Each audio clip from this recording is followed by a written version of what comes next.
Assalamualaikum warahmatullahi wabarakatuh. Waalaikumsalam warahmatullahi wabarakatuh. Sebelumnya izin memperkenalkan diri terlebih dahulu. Saya Anurjana, kebetulan dari UIN Siber Teknologi Cirebon, sedang melaksanakan KMD di Universitas Negeri 11 Maret. Nah, di sini saya ada tugas mengenai wawancara. Ada beberapa hal yang ingin saya tanyakan kepada kakak selaku pembina. Sebelumnya boleh kakak untuk memperkenalkan diri terlebih dahulu. Nama saya Kak Panjirin Miladigor. Kebetulan saya menjabat sebagai pembina ambalan di Pangkalan SMA Negeri 1 Baja, tepatnya di Ranting Maja, cabang Majalengka dan daerah Jawa Barat. Langsung saja ya kak ke pertanyaannya. Yang pertama mengenai SKU dan SKK.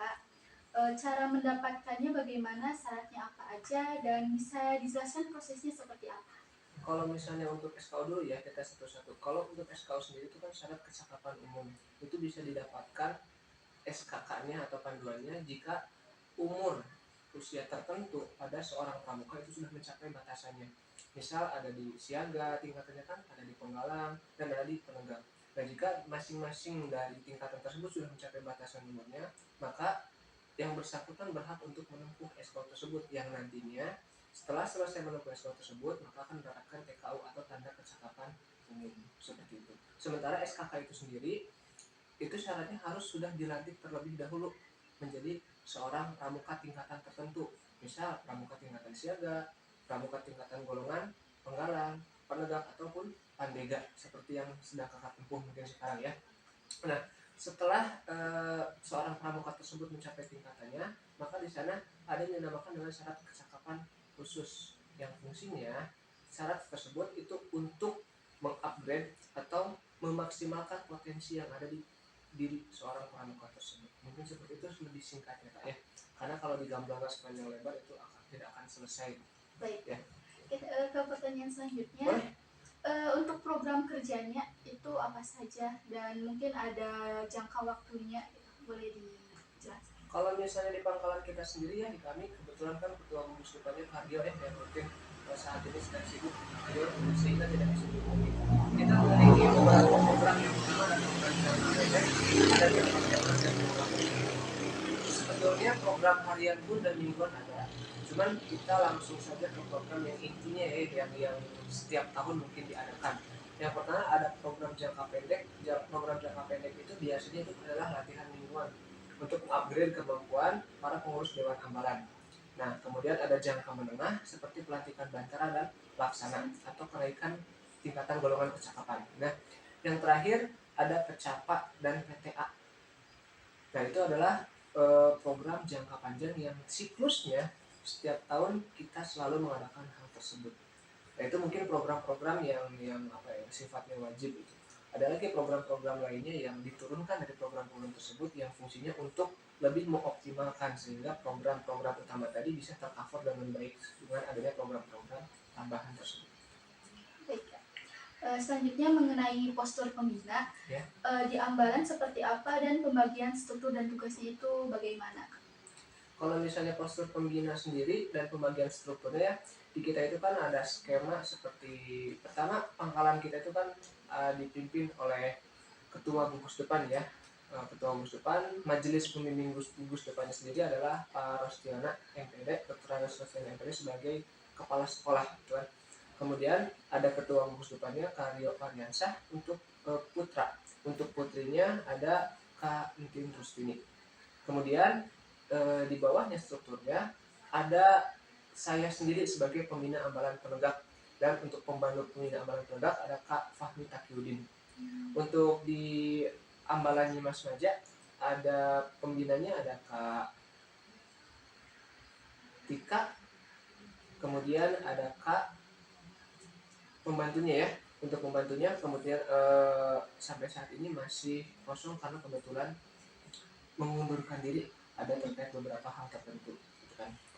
Nah, itu untuk posturnya ya. Untuk majelis pembimbing gugus depannya sendiri diketuai oleh Pak Rostiana, dan kemudian ada ketua harian dari kesiswaan barangkali mungkin, dan anggota-anggotanya sendiri itu kita mengambil dari komite, dari orang tua siswa perwakilannya salah satunya, dan kemudian dari tokoh yang paham dan mengerti tentang aturan pada perpamukaan. Seperti itu mungkin Bapak.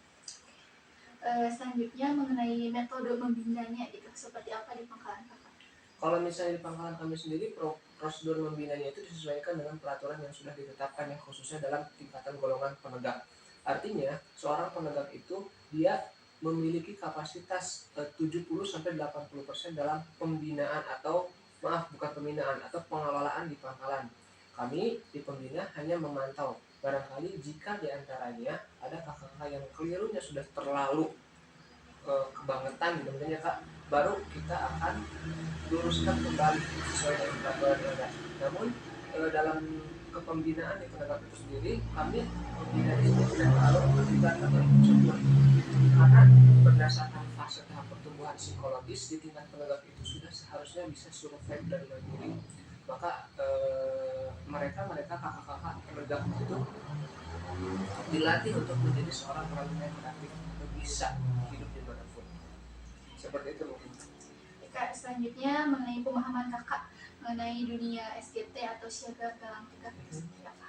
Kalau misalnya siaga galang tegak sendiri, itu mungkin menurut saya pribadi ya, dikaitkan dengan perkembangan psikologis anak atau peserta didik, di mana untuk umur usia siaga itu adalah usia anak yang baru mengenal dunia luar, sehingga kan teknis kepembinaannya pun itu kan di dalam baru itu kan ada lebih ke bukan membina tapi lebih ke menjadi sebuah orang tua. Dan proses pelatihan itu berbeda dari siaga ke penggalang, itu kan diantarkan ya, berbeda ketika di penggalang penegak itu kan dilepas dari kepala penegak kemudian diterima dan dengan sendirinya. Itu di siaga. Kalau di penggalang sendiri proses adaptasi anak sehingga anak itu paham apa yang harus mereka lakukan, seperti apa dengan tuntunan pembinanya. Jadi mungkin program-programnya itu tidak terlalu dilibatkan full oleh kakak-kakak pengurus Dewan Penegak ya, Dewan Penegaknya sendiri, melainkan ada arahan dari pembinanya, sehingga Dewan Penegak di sana berfungsi sebagai pelaksana dari perencanaan yang sudah disediakan oleh pembina. Nah, di tingkatan penegak sendiri atau tegak itu kan dari namanya juga kan tegak, artinya kita sudah memiliki sebuah konsep, sudah memiliki prinsip, sehingga sebagai seorang pembina di tingkatan tegak itu kita hanya memantau dan melihat dan sampai sejauh mana pola pemikiran kakak-kakak tegak ini bisa menyelesaikan sebuah permasalahan, mengatur organisasi dan lain sebagainya, yang pada akhirnya bisa mencapai sebuah tujuan. Di akhir nanti kita kan ada musyawarah ambalannya yang mempertanggungjawabkan segala bentuk program yang telah dilaksanakan. Begitu mungkin. Oke, tadi sedikit meluruskan ya, mungkin maksudnya Dewan Penggalang iya. bukan Dewan Penegak untuk di penggalang. Oke, selanjutnya pertanyaan terakhir Kak, mengenai bagaimana struktur organisasinya dan administrasinya di Pangkalan Kakak. Kalau misalnya struktur organisasi tadi kan sudah di poster kurang lebih seperti itu strukturnya Pak, untuk anggota pramuka dewasa. Kalau misalnya untuk pengurusnya sendiri, pengurusan Dewan Ambalannya sendiri itu kan kita punya struktur yang cukup sederhana tapi mungkin sama ya, tidak berbeda jauh dengan ada yang di aturan. Pertama kita ada pradana, kemudian berkoordinasi dengan Dewan Kehormatan dan juga juru adat atau pemangku adat. Nah, kemudian setelah itu garis komando ke bawah, di bawahnya ada kranik atau sekretaris dan hartaka atau bendahara. Kemudian garis komando ke bawah lagi ada 5 bidang. Yang pertama ada teknik kepramukaan, yang kedua ada giat operasional, yang ketiga ada evaluasi, penelitian dan pengembangan, yang keempat ada administrasi dan organisasi kepramukaan ya, adormas, organisasi dan hubungan masyarakat. Yang terakhir ada aset dan inventarisasi. Masing-masing dari bidang tersebut kelimanya memiliki kepala bidang dan wakil kepala bidang sebagai pimpinan dan wakilnya untuk manajemen di bidangnya masing-masing. Yang kelimanya tersebut itu mutlak harus patuh tentunya terhadap visi-misi dan program yang dimiliki oleh pradana yang pada saat itu terpilih secara mufakat. Seperti itu mungkin Kak. Baik, mungkin cukup Kak pertanyaan dari saya. Terima kasih atas waktunya sudah meluangkan waktu. Mungkin cukup dari saya. Terima kasih. Wassalamualaikum warahmatullahi wabarakatuh. Waalaikumsalam warahmatullahi wabarakatuh.